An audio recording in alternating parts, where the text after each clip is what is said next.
Saya Elisha Anarima, nombor metrik 102315 akan membentangkan bahagian pengenalan. Di dalam bahagian pengenalan ini, saya akan menerangkan apa maknanya sosiolinguistik terhadap pembelajaran dan juga tajuk kajian kami iaitu pemilihan bahasa. Sosiolinguistik merujuk kepada kajian tentang hubungan antara bahasa dan masyarakat serta bagaimana faktor tersebut mempengaruhi penggunaan dan variasi bahasa dalam kalangan penutur. Menurut tokoh iaitu William Lever pada tahun 1972, variasi linguistik ini merupakan manifestasi daripada struktur sosial masyarakat. Beliau telah menunjukkan bahawa perbezaan dalam sebutan, kosakata serta tata bahasa seringkali mencerminkan kedudukan sosial penutur dalam hierarki masyarakat. Manakala Bernstein pada tahun 1971 telah menyatakan bahawa perbezaan latar belakang sosial menghasilkan kod yang berbeza atau restricted code dan elaborated code yang menggambarkan cara penyampaian maklumat berdasarkan konteks sosial masing-masing. Seterusnya, saya akan menerangkan apa maknanya pemilihan bahasa yang dijadikan sebagai tajuk kajian kami. Makna pemilihan bahasa merujuk kepada proses atau kecenderungan seseorang individu serta kelompok masyarakat dalam memilih satu bahasa, dialek dan variasi bahasa tertentu untuk digunakan dalam situasi sosial yang berbeza. Pemilihan bahasa ini tidak berlaku secara rawak, namun dipengaruhi oleh pelbagai faktor seperti konteks komunikasi. Menurut tokoh Fishman pada tahun 1972, pemilihan bahasa adalah sebahagian daripada bidang sosiolinguistik makro yang meneliti corak penggunaan bahasa dalam komuniti yang lebih luas. Seterusnya, menurut Gompers pada tahun 1982, beliau telah menekankan bahawa pemilihan bahasa telah membawa makna pragmatik dan boleh mencerminkan niat sosial penutur termasuk usaha untuk menyesuaikan diri dalam sesebuah kelompok sosial. Bahasa memainkan peranan yang amat penting dalam kehidupan manusia kerana ia berfungsi sebagai alat komunikasi dan menunjukkan kedudukan sosial dan juga budaya seseorang. Dalam masyarakat Malaysia yang mempunyai pelbagai kaum, domain sosial tertentu mempunyai pengaruh besar terhadap cara orang menggunakan bahasa mereka dalam pelbagai keadaan. Dalam penyelidikan sosiolinguistik, terdapat 4 bidang utama iaitu keluarga, pendidikan, rakan sebaya dan juga media. Kajian terdahulu menunjukkan bahawa pilihan bahasa dalam keempat-empat domain ini mencerminkan perubahan sosial dan juga budaya yang kompleks dalam masyarakat yang berbagai. Menurut kajian yang dijalankan oleh Asma Haji Omar pada tahun 2007, keluarga memainkan peranan yang amat penting dalam mengekalkan bahasa etnik, terutamanya dalam masyarakat luar bandar di Sarawak dan juga Sabah. Bahasa seperti bahasa Iban, bahasa Melanau dan juga bahasa Bidayuh masih digunakan secara meluas dalam kehidupan seharian ibu bapa dan juga nenek moyang mereka. Pemilihan bahasa ini memupuk norma dan juga kebiasaan masyarakat selain memudahkan komunikasi antara generasi. Bahasa Melayu dan juga bahasa Inggeris adalah bahasa pilihan utama dalam bidang pendidikan. Selaras dengan dasar pendidikan kebangsaan, bahasa Melayu secara rasmi digunakan sebagai bahasa pengantar di sekolah rendah dan juga sekolah menengah. Walau bagaimanapun, bahasa Inggeris juga mempunyai kedudukan yang penting. Ini disebabkan kerana ia masih digunakan dalam bidang pembelajaran seperti matematik dan juga sains serta dalam sistem pendidikan tinggi. Menurut Gill pada 2014 menyatakan bahawa kedua-dua pendedahan awal kepada bahasa dan latar belakang sosioekonomi pelajar mempengaruhi tahap penguasaan mereka terhadap dua bahasa ini. Fokus yang ketiga ialah persekitaran media dan juga rakan sebaya di mana penggunaan bahasa campuran dan peralihan kod iaitu code switching semakin meningkat, terutamanya di kalangan remaja. Menurut David dan Najee pada tahun 2003, remaja sering menggunakan gabungan bahasa Melayu dan juga bahasa Inggeris dan juga dialek tempatan dalam komunikasi yang tidak formal dan juga dalam media sosial. Ini dilakukan untuk menyesuaikan diri dengan identiti sosial kumpulan dan juga untuk menunjukkan kemahiran berbilang bahasa mereka. Bagi skop kajian ini memfokuskan kepada pemilihan bahasa dalam kalangan pelajar Fakulti Pendidikan Bahasa dan Komunikasi di Universiti Malaysia Sarawak. Kajian ini juga merangkumi analisis pemilihan bahasa di dalam 4 domain seperti yang dicadangkan oleh Fishman pada tahun 1972, iaitu domain kekeluargaan, domain pendidikan, domain persahabatan dan domain jual beli. Seterusnya, objektif bagi kajian ini adalah untuk mengenal pasti pemilihan bahasa yang digunakan oleh pelajar Fakulti Pendidikan Bahasa dan Komunikasi UNIMAS di dalam domain kekeluargaan, pendidikan, persahabatan dan jual beli. Objektif yang kedua pula ialah mengenal pasti faktor yang mempengaruhi pemilihan bahasa yang digunakan oleh pelajar Fakulti Pendidikan Bahasa dan Komunikasi UNIMAS di dalam domain kekeluargaan, pendidikan, persahabatan dan jual beli. Untuk metodologi kajian, kaedah kuantitatif digunakan melalui Google Form. Seramai 60 orang responden. Instrumen kajian yang digunakan ialah soal selidik. Setiap kajian mengandungi 6 bahagian.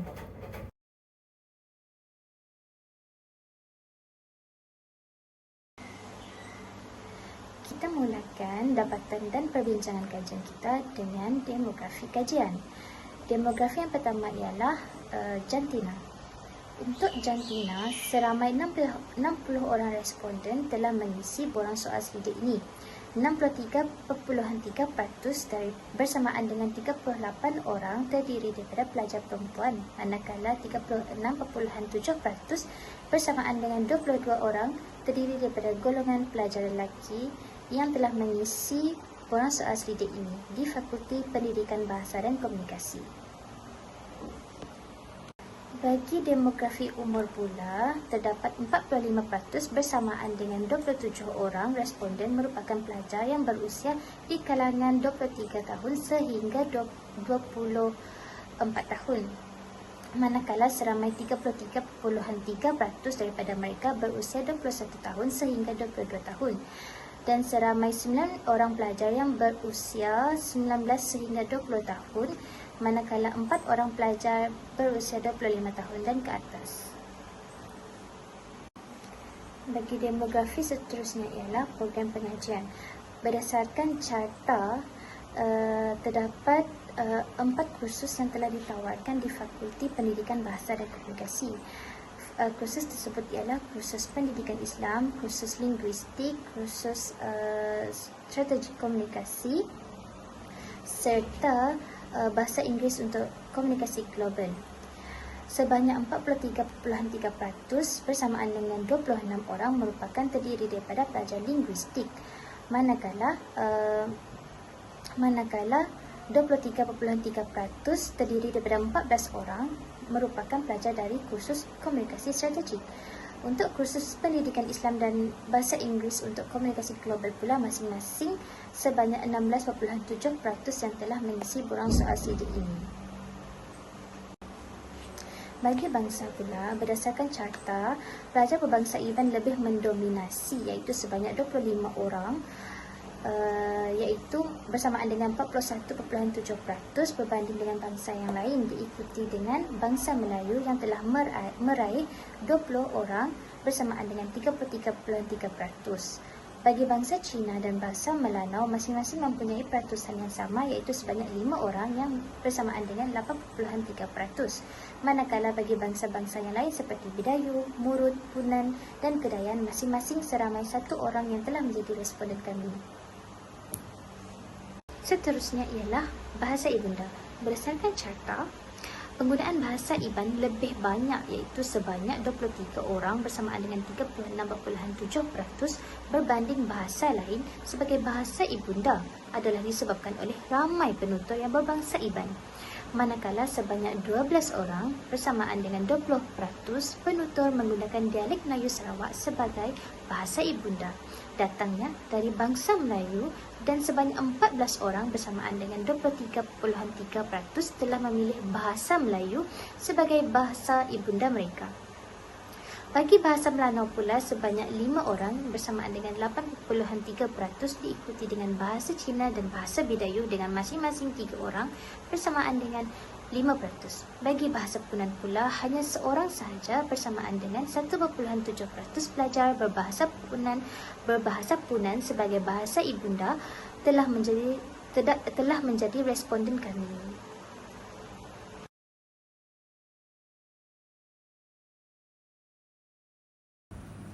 Untuk carta yang pertama, para pengkaji mendapati bahawa bahasa Iban merupakan bahasa yang paling kerap digunakan, iaitu 38.3% daripada 60 responden apabila berkomunikasi dengan adik-beradik. Dialek Melayu Sarawak adalah bahasa kedua yang paling kerap digunakan, iaitu 26.7%. Di samping itu, 10% responden menggunakan bahasa Melayu dan juga bahasa Cina semasa berkomunikasi dengan adik-beradik, manakala 6.7% menggunakan bahasa Inggeris semasa berkomunikasi dengan adik-beradik. Bahasa-bahasa daripada etnik lain seperti bahasa Bidayuh dan juga bahasa Melanau mendapat purata yang sama, iaitu 3.3%. Bahasa Punan pula merupakan bahasa yang paling kurang digunakan, iaitu 1.7%. Secara keseluruhannya, penemuan ini menunjukkan bahawa bahasa ibunda dan dialek tempatan memainkan peranan yang amat penting ketika berkomunikasi dengan keluarga, terutamanya antara adik-beradik. Ini menunjukkan kekuatan identiti budaya dan juga warisan etnik yang masih utuh dalam kalangan masyarakat. Menurut carta tersebut, ia menunjukkan bahawa daripada 60 responden, 36.7% memilih bahasa Iban apabila berkomunikasi dengan ibu bapa mereka. Ini menunjukkan bahawa bahasa Iban menjadi bahasa utama komuniti dan memainkan peranan yang penting dalam mengekalkan warisan budaya. Dengan 28.3%, dialek Melayu Sarawak berada di kedudukan kedua. Ia menunjukkan bahawa orang Melayu Sarawak masih menggunakan dialek tempatan untuk berkomunikasi dengan ibu bapa mereka. Bahasa Melayu digunakan oleh 11.7% responden, manakala bahasa Melanau digunakan oleh 10%. Bahasa Cina dan juga bahasa Inggeris dan juga bahasa Bidayuh digunakan dalam kuantiti yang lebih kecil. Bahasa yang paling jarang digunakan ialah bahasa Punan. Secara keseluruhannya, keputusan ini menunjukkan bahawa majoriti responden lebih cenderung untuk berkomunikasi dalam keluarga dengan bahasa ibunda atau dialek etnik masing-masing. Ini menunjukkan kekayaan dan kepelbagaian linguistik yang masih wujud dalam masyarakat. Penggunaan bahasa etnik yang tinggi menunjukkan bahawa bahasa bukan sahaja berfungsi sebagai alat komunikasi tetapi juga sebagai alat penting untuk mengekalkan hubungan keluarga dan juga identiti. Untuk kutipan data yang ketiga yang berkenaan dengan pemilihan bahasa yang digunakan ketika berkomunikasi dengan saudara mara yang terdekat pula, daripada 60 responden, 45% telah memilih bahasa Iban untuk berkomunikasi dengan saudara terdekat mereka. Dialek Melayu Sarawak adalah bahasa yang kedua paling digunakan oleh para responden, iaitu 41.7%. Bahasa Melayu digunakan oleh 16 responden, iaitu 26.7%, dan bahasa Inggeris pula digunakan oleh 7 responden, iaitu 11.7%. Bahasa tambahan yang digunakan untuk berkomunikasi dengan ibu bapa ialah bahasa Cina 10%, bahasa Melanau 15%, bahasa Bidayuh 8.3%, dan bahasa Punan iaitu 1.7%. Data menunjukkan bahawa bahasa etnik tempatan seperti bahasa Iban dan juga dialek Melayu Sarawak masih menjadi bahasa utama dalam komunikasi kekeluargaan. Ini menunjukkan bahawa bahasa-bahasa ini penting dan melestarikan identiti budaya dalam masyarakat setempat. Menurut data yang diperoleh mengenai pemilihan bahasa yang digunakan ketika berkomunikasi dengan saudara mara yang jauh, bahasa yang kerap digunakan oleh saudara mara yang jauh ialah bahasa Iban, iaitu 28.3%, diikuti oleh bahasa Melayu Standard 20.7% dan juga dialek Melayu Sarawak 26.7%. Ini menunjukkan bahawa ketiga-tiga bahasa ini masih menjadi pilihan utama masyarakat untuk mengekalkan hubungan kekeluargaan. Bahasa-bahasa yang lain seperti bahasa Cina, bahasa Bidayuh, bahasa Punan serta campuran bahasa Melayu dan Iban juga digunakan untuk berkomunikasi.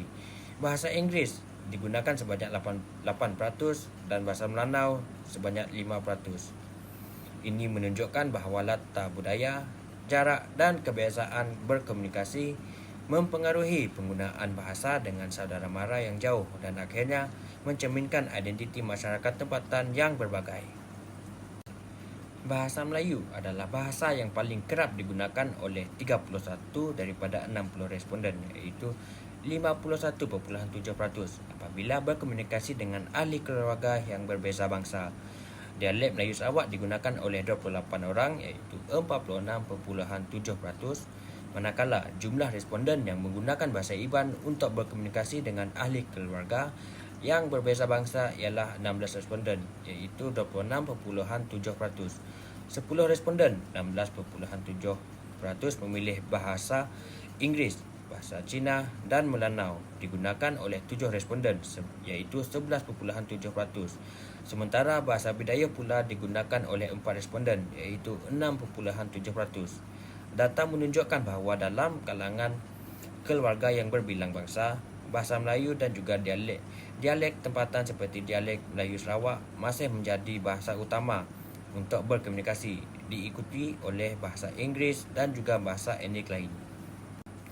Carta terakhir menunjukkan pemilihan bahasa yang sering digunakan ketika berkomunikasi dengan ahli keluarga yang lebih berusia. Bahasa Iban adalah bahasa yang paling kerap digunakan apabila berkomunikasi dengan ahli keluarga yang lebih tua, iaitu 36.7% daripada 60 responden.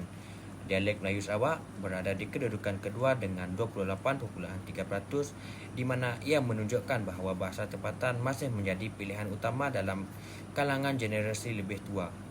Bahasa Melayu digunakan oleh 13.3% responden, manakala bahasa Melanau digunakan oleh 8.3%. Bahasa Cina dan Bidayuh mempunyai penggunaan yang lebih rendah, manakala bahasa Inggeris dan Punan mempunyai penggunaan yang paling rendah.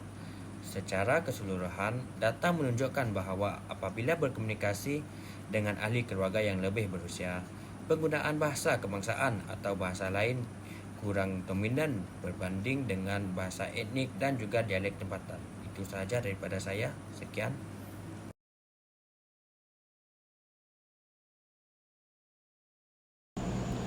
Assalamualaikum dan salam sejahtera. Saya Muhammad Syamil Azim bin Kasim ingin membentangkan bahagian analisis domain persahabatan.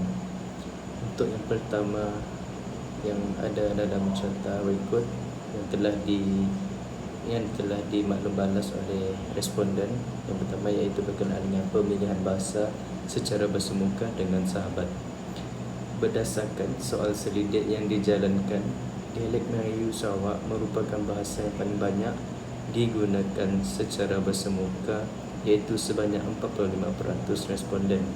Ini diikuti oleh bahasa Iban sebanyak 26.7%, bahasa Melayu sebanyak 20% dan bahasa Melanau sebanyak 8.3%. Hal ini menunjukkan bahawa dialek tempatan seperti dialek Melayu Sarawak bukan sahaja masih hidup dan aktif, malah memainkan peranan penting dalam mewujudkan hubungan yang akrab dan selesa antara sahabat, terutamanya yang datang dari kawasan atau latar budaya yang sama. Seterusnya berkenaan dengan pemilihan bahasa dalam komunikasi dalam talian. Apabila beralih kepada komunikasi dalam talian, terdapat sedikit perbezaan dari segi corak. Penggunaan bahasa, terutamanya pada bahasa Melayu, menjadi pilihan utama dengan 50% responden, diikuti rapat oleh dialek Melayu Sarawak sebanyak 48.3%. Selain itu, bahasa Iban digunakan oleh 38.3% responden, diikuti dengan bahasa Cina sebanyak 11.7%, bahasa Inggeris 10%, bahasa Melanau 80.3% dan bahasa Bidayuh 5%. Dapatan ini menunjukkan bahawa walaupun identiti etnik masih dikekalkan melalui penggunaan dialek dalam komunikasi bersemuka, pelajar lebih cenderung menggunakan bahasa Melayu dalam komunikasi digital. Hal ini mungkin disebabkan oleh beberapa faktor seperti kebolehfahaman merentas kaum, fungsi bahasa Melayu sebagai bahasa kebangsaan, serta keselesaan dan kebiasaan penggunaannya dalam aplikasi seperti WhatsApp, Telegram dan media sosial. Seterusnya, yang ketiga, pemilihan bahasa ketika berkomunikasi dengan rakan daripada pelbagai kaum. Dalam interaksi dengan rakan daripada pelbagai kaum, bahasa Melayu kekal sebagai pilihan utama, digunakan oleh 58.3% responden. Bahasa ini berperanan sebagai medium komunikasi yang mudah difahami dan diterima oleh semua pihak. Dialek Melayu Sarawak berada di tempat kedua dengan 28.3% yang masih menunjukkan pengaruh kuat dalam komunikasi sosial, terutamanya di kalangan pelajar dari Sarawak.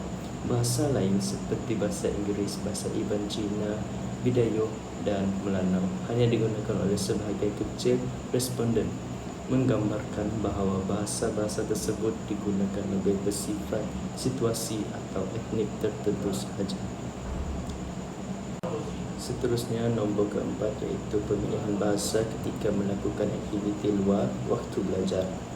Ketika melakukan aktiviti luar waktu belajar bersama rakan universiti, bahasa Melayu masih menjadi pilihan utama dengan 58.3% responden, sama seperti dalam interaksi antara kaum. Namun begitu, dialek Melayu Sarawak meningkat penggunaannya kepada 30%, menunjukkan bahawa pelajar lebih selesa menggunakan dialek tempatan dalam suasana santai dan tidak formal. Penggunaan bahasa Inggeris kekal rendah iaitu hanya 5%, manakala bahasa etnik lain juga kekal rendah dan tidak menunjukkan perubahan yang ketara. Yang terakhir iaitu pemilihan bahasa dalam talian bersama rakan pelbagai kaum. Dalam konteks komunikasi dalam talian bersama rakan daripada pelbagai kaum, bahasa Melayu mencatat peratusan tertinggi iaitu 65%, menjadikannya bahasa paling dominan dalam medium digital. Dialek Melayu Sarawak menurun kepada 23.3%, manakala bahasa Inggeris kekal pada 5%.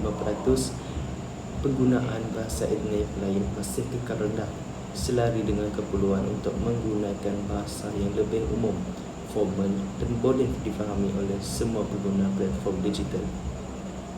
Secara keseluruhannya, bahasa Melayu memainkan peranan yang besar sebagai bahasa pemersatu ataupun bahasa utama dalam komunikasi sesama rakan, sama ada dalam bentuk bersemuka maupun atas talian.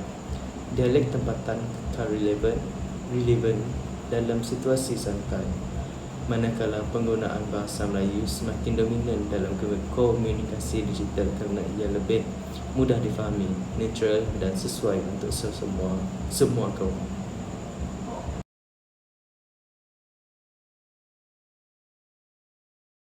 Untuk bahagian D, iaitu analisis domain pendidikan. Soalan yang pertama ialah pemilihan bahasa yang sering digunakan ketika berkomunikasi bersama pensyarah di dalam kelas. Data yang diperoleh menunjukkan bahawa bahasa Melayu mendapat pilihan yang paling banyak, iaitu sebanyak 75% bersamaan seramai dengan 45 orang responden, dan yang paling sedikit ialah bahasa Melayu ataupun bahasa Inggeris, iaitu sebanyak 1.7% bersamaan dengan seorang responden. Bahasa Melayu menjadi pilihan utama. Dapatan ini menggambarkan pelajar lebih selesa menggunakan bahasa Melayu untuk berkomunikasi dengan pensyarah di dalam kelas. Soalan yang kedua ialah pemilihan bahasa yang sering digunakan ketika berkomunikasi bersama dengan pensyarah di dalam talian.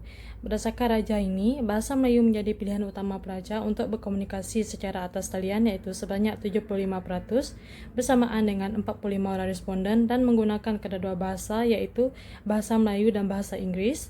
Mendapat pilihan yang sedikit iaitu sebanyak 1.7% bersamaan dengan seorang responden daripada 60 responden, kerana selebihnya memilih menggunakan bahasa Inggeris iaitu sebanyak 13.3% bersamaan dengan 8 responden dan 10% bersamaan dengan 6 responden untuk dialek Melayu Sarawak.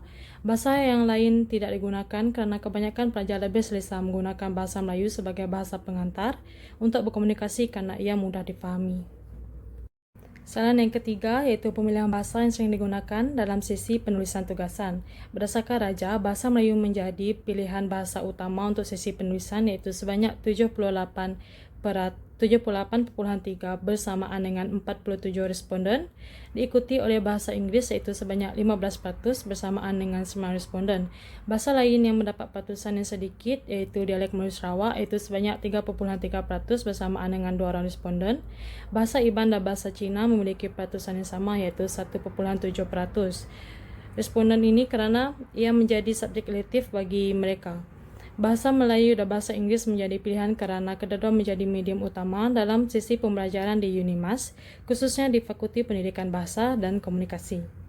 Soalan yang keempat iaitu pemilihan bahasa yang sering digunakan ketika melakukan pembentangan di dalam kelas. Berdasarkan rajah, bahasa Melayu menjadi pilihan yang banyak iaitu sebanyak 80% bersamaan dengan 48 orang responden, diikuti oleh bahasa Inggeris iaitu 15% bersamaan dengan 9 responden dan bahasa yang lain masih kurang digunakan untuk mengelakkan pelajar dan pensyarah tidak memahami perkara yang ingin disampaikan semasa melakukan pembentangan seperti bahasa Iban mendapat 1,7% dan dialek Melayu Sarawak sebanyak 3,3% sahaja. Untuk soalan yang terakhir bagi bahagian ini iaitu pemilihan bahasa yang sering digunakan ketika membuat perbincangan kumpulan bersama dengan rakan. Berdasarkan rajah, bahasa Melayu menjadi pilihan utama sebanyak 73,3% bersamaan dengan 44 orang responden, diikuti oleh dialek Melayu Sarawak iaitu sebanyak 15% bersamaan dengan 9 responden. Bahasa Inggeris sebanyak 6,7% bersamaan dengan 4 responden dan bahasa Cina sebanyak 3,3% bersamaan dengan 2 responden dan yang paling rendah iaitu bahasa Iban sebanyak 1,7%. Bahasa Melayu menjadi pilihan utama kerana ia merupakan bahasa pengantar yang mudah difahami oleh semua pelajar.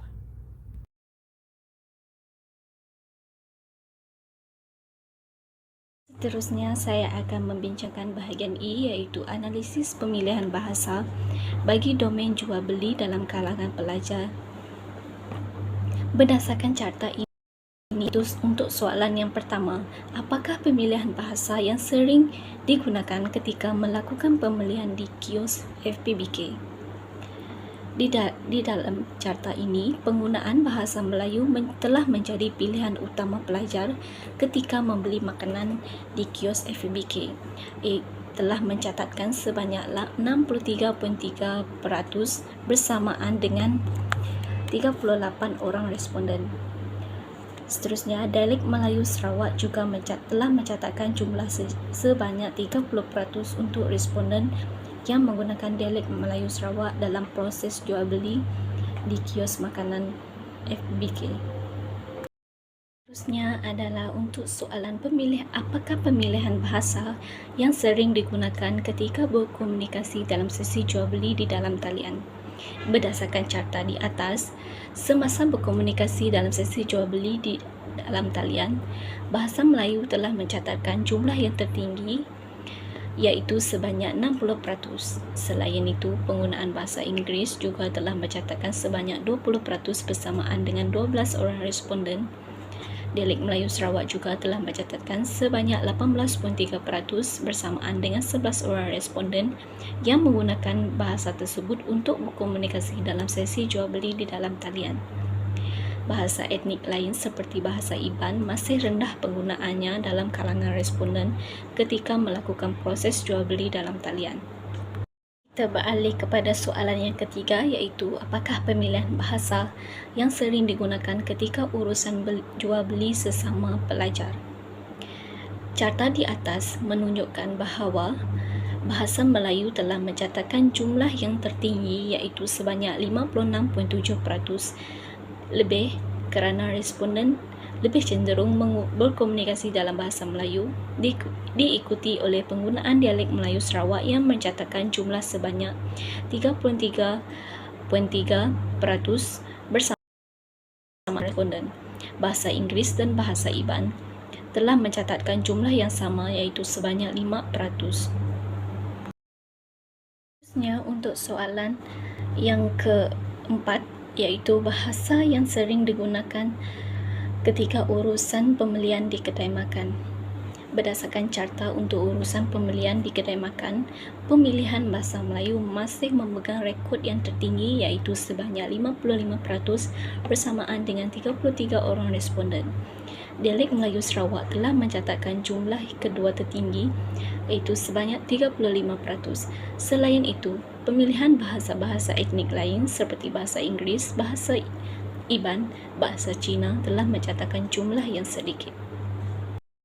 Seterusnya, untuk soalan yang terakhir iaitu apakah pemilihan bahasa yang sering digunakan ketika urusan jual beli bagi subjek MPU 322 iaitu asas pembudayaan keusahawanan. Graf di atas telah menunjukkan bahawa majoriti responden lebih cenderung menggunakan bahasa Malaysia ketika menjalankan sesi jual beli untuk subjek MPU 322. Bahasa Melayu telah mencatatkan jumlah sebanyak 76.7% bersamaan dengan 46 orang responden. Seramai 20 orang bersamaan 33.3% responden yang telah menggunakan dialek Melayu Sarawak ketika menjalankan urusan jual beli bagi subjek MPU 322. Seterusnya, bahasa Inggeris mengalami penurunan dan hanya mencatatkan 21.7% orang responden. Bahasa Iban dan bahasa Cina telah mencatatkan jumlah yang lebih kurang. Bahasa Iban telah mencatatkan seramai 6 orang bersamaan 10% responden, manakala bahasa Cina mencatatkan sebanyak 6.7% orang responden. Seterusnya, bahasa-bahasa etnik lain seperti bahasa Bidayuh dan bahasa Melanau telah mencatatkan jumlah yang sama iaitu sebanyak 3.3% bersamaan hanya 3 orang responden.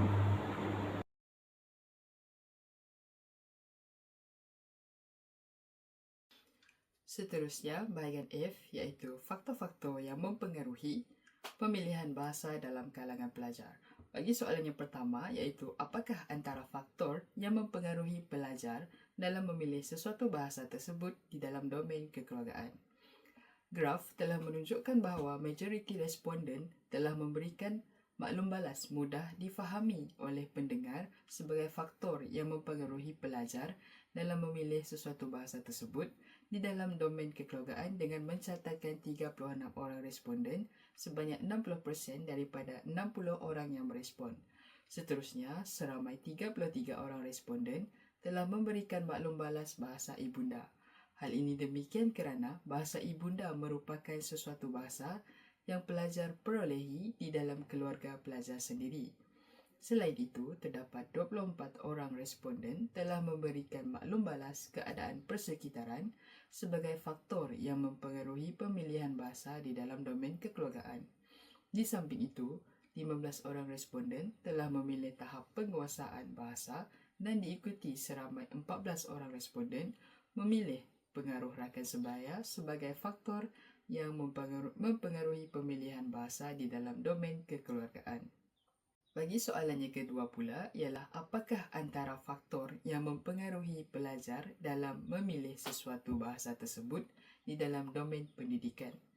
Graf menunjukkan bahawa majoriti responden telah memberikan maklum balas mudah difahami oleh pendengar sebagai faktor yang mempengaruhi pemilihan bahasa di dalam domain pendidikan dengan mencatatkan 33 orang responden daripada 60 orang responden. Seterusnya, seramai 27 orang responden telah memberikan maklum balas keadaan persekitaran. Perkara ini disebabkan oleh keadaan persekitaran di dalam domain pendidikan merupakan sebuah persekitaran yang memerlukan keadaan yang sangat formal seperti penggunaan bahasa Melayu di dalam domain pendidikan. Selain itu, terdapat 19 orang responden daripada 60 orang responden telah memilih bahasa ibunda sebagai faktor yang mempengaruhi pemilihan bahasa di dalam domain pendidikan. Di samping itu, 18 orang responden telah memilih tahap penguasaan bahasa dan diikuti dengan 13 orang responden memilih pengaruh rakan sebaya sebagai faktor pemilihan bahasa di dalam domain pendidikan. Soalan ketiga pula ialah apakah antara faktor yang mempengaruhi pelajar dalam memilih sesuatu bahasa tersebut di dalam domain persahabatan. Graf menunjukkan bahawa majoriti responden telah memberikan maklum balas mudah difahami oleh pendengar sebagai faktor yang mempengaruhi pemilihan bahasa di dalam domain persahabatan dengan mencatatkan 35 orang responden daripada 60 orang responden.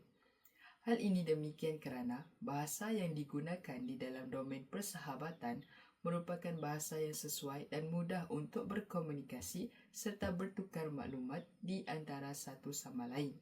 Seterusnya, pengaruh rakan sebaya juga merupakan sebuah pilihan daripada 27 orang responden sebagai faktor yang mempengaruhi pemilihan bahasa di dalam domain persahabatan. Selain itu, seramai 25 orang responden telah memilih keadaan persekitaran sebagai faktor yang mempengaruhi pemilihan bahasa di dalam domain persahabatan. Di samping itu, bahasa ibunda telah dipilih seramai 18 orang responden dan diikuti seramai 15 orang responden telah memberikan maklum balas terhadap penguasaan tahap bahasa sebagai faktor yang mempengaruhi pemilihan bahasa di dalam domain persahabatan. Soalan yang terakhir pula ialah faktor di dalam domain jual beli. Graf telah menunjukkan bahawa majoriti responden memberikan maklum balas mudah difahami oleh pendengar sebagai faktor yang mempengaruhi pemilihan bahasa di dalam domain jual beli dengan mencatatkan sebanyak 44 orang responden daripada 60 orang responden. Perkara ini dinyatakan sedemikian kerana bahasa yang digunakan di dalam domain jual beli mestilah sesuai serta mudah difahami oleh kedua-dua pihak penjual dan pembeli. Seterusnya, seramai 24 orang responden telah memberikan maklum balas keadaan persekitaran sebagai faktor yang mempengaruhi pemilihan bahasa di dalam domain jual beli. Selain itu, terdapat 17 orang responden memberikan maklum balas bahasa ibunda. Di samping itu, seramai 15 orang responden memilih tahap penguasaan bahasa dan diikuti sebanyak 12 orang responden memberikan maklum balas pengaruh rakan sebaya sebagai faktor yang mempengaruhi pemilihan bahasa di dalam domain jual beli. Kesimpulannya, kajian ini mendapati bahawa pemilihan bahasa dalam kalangan pelajar di Fakulti Pendidikan Bahasa dan Komunikasi di Universiti Malaysia Sarawak dipengaruhi oleh konteks interaksi mengikut domain yang tertentu. Hasil dapatan daripada kajian ini menunjukkan bahawa penggunaan bahasa Melayu masih dominan, masih menjadi bahasa utama yang digunakan di dalam situasi formal seperti domain pendidikan. Selain itu, bahasa ibunda juga digunakan secara meluas di dalam domain persahabatan dan kekeluargaan bagi mengekalkan identiti etnik sesebuah kaum tersebut.